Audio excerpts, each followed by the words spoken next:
Hamilton County investigators indict a man in the double murder of two Chattanooga brothers that happened almost 2 decades ago. Good evening, I'm Calvin Sneed. And I'm Latricia Thomas. Sean and Donnie Getchus were shot to death in 1997. James Torres was there for the announcement from Hamilton County's cold case unit today. And as another part of our team coverage, Allison Levine talked to the well-known businessman the DA says may have a connection to the case. Let's start with James, who's at the district attorney's office right now. James. Calvin, Latricia, the stepmother and the father of the Getchus brothers made sure that the boys were never forgotten. They repeatedly pled to the media and the public for anyone to come forward with some new information. That and a little bit of help from the cold case unit, as well as the DA, Neil Pinkston, brought them news of an indictment today, a day they were afraid they'd never see. We're glad to announce that Mr. Johnson was indicted for the murders of Sean and Donnie Getchus. An announcement from District Attorney Neil Pinkston. A mother and father feared they would never hear.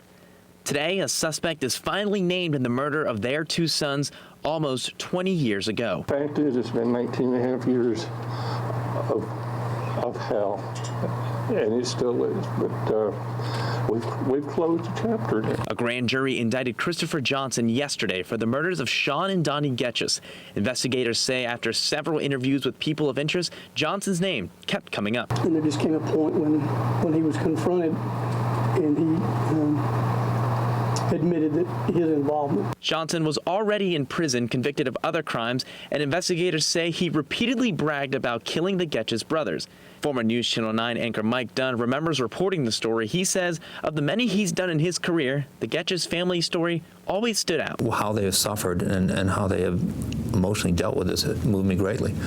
So it mattered a lot to me. In fact, even after I left News Channel 9, I called a couple of days later and said, by the way, you guys need to cover this story. It's important. And it was important for the family to remind the public of the grief they endured for 20 years, hoping that it could one day bring them to where they are today. Looking at this door, what does this do to you? It's closed. Other cases that they... Time to put somebody else's name on that door, work on their case.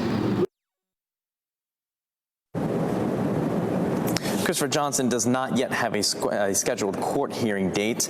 Before the murders, Donnie did have a 14-month-old daughter today. She is a student at the University of Alabama. Live at the Hamilton County Courthouse, I'm James Torres, News Channel 9. Thanks, James. The brothers' mother and stepfather were not able to attend today's hearing, but they did provide a statement. In it, they say the irreparable damage has been done and the sadness in the loss of Sean and Donnie cannot be measured, but it is comforting to know justice will prevail. Our prayers go out to everybody who has been affected by these senseless acts of pure evil. Johnson, the man accused in the case today, is already in prison. This is a new mugshot of him.